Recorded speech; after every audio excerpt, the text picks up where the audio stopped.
My name is Keira. I am 36 years old. I was born in a poor family. Life was very hard. My father died when I was only 10 years old. My mother worked hard and was always tired, but she never gave up. We lived in a small house with one room. When I turned 13, I began working. I cleaned houses and washed dishes. I gave the money to my mother. She always smiled at me and said I was her strong girl. I didn't feel strong. I felt tired, but I smiled for her. One day my mom got sick. She couldn't walk. We had no money and no doctor came. I sat beside her, held her hand and cried. She smiled and said, "Don't be sad. You are strong."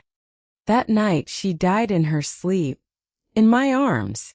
I felt empty. My heart was heavy. I had no one left, no family, no friend. I left that house. I promised my mother I would never give up. I found a job as a security guard in a big house. The owners were very rich. The wife, Mrs. Collins, was kind. She gave me tea and asked about my day. The husband was busy and didn't speak much. He was always on calls. They had a 20-year-old son who looked angry. He never said hello, but I didn't mind. I had a job, a small room, and money. One day everything changed. I opened the gate as usual. Suddenly police cars came with loud sirens and men shouting. They ran inside the house, broke the door, and pointed guns at me. I didn't move. I raised my hands and said nothing. I was shocked. They had found the family all dead inside the house, lying in blood. I felt sick. I couldn't breathe. They took my arms, put on handcuffs, and pulled me into a car. They said I was the only one there, that no cameras worked and there was no other witness. I told them I didn't do it. I begged them. I cried, but they didn't care. They took my fingerprints and searched my room. They found nothing, but they said my hands had blood. I had no weapons, no reason, no hate. I told them I liked Mrs. Collins. She was kind, but no one believed me. They closed the case quickly. I was alone. They gave me a lawyer from the state. He didn't care. He barely spoke in court. The judge looked tired. The lawyer didn't fight. I heard the word guilty.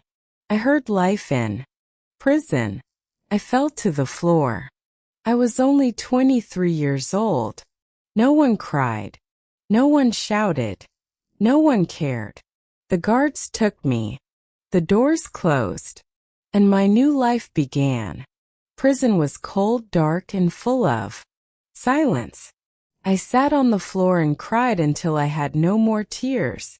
My cell was small with one bed, one toilet, and a metal door. Each morning we stood in a line, got bad food, and sat in silence. Some nights I cried again when no one saw, but I didn't lose myself. Years passed. I stopped counting the days. Then one day something strange happened. New evidence was found. A hidden video from a neighbor's old security camera. It shows someone else near the house that night. When the lawyer saw it, he knew the case had to be reopened. The lawyer checked everything, even the evidence from that night. He said something was wrong.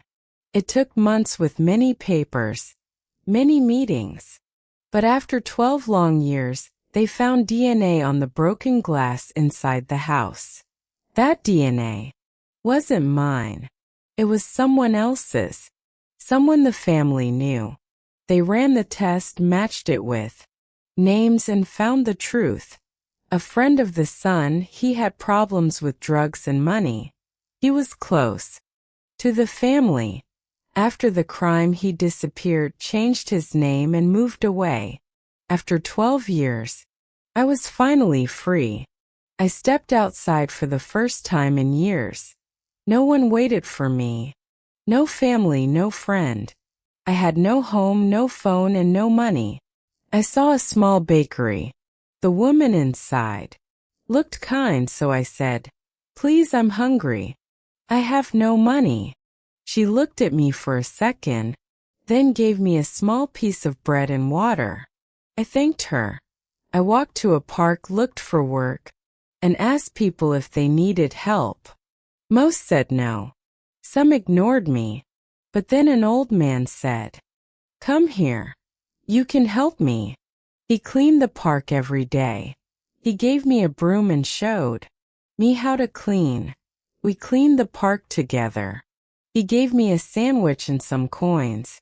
He said, "You work hard. I like that.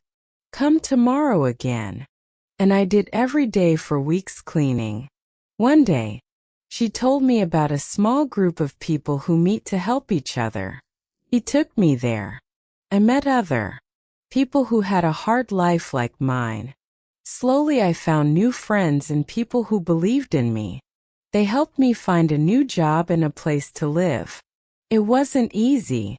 I was nervous and made mistakes. But I never stopped trying. My life began to change because someone cared and gave me a chance. Life can be very dark, and sometimes it feels like things will never get better. But in the darkest times, things can change. If you have faith in God and keep hope alive, better days can come. If you like this story, please like, comment, share, and subscribe.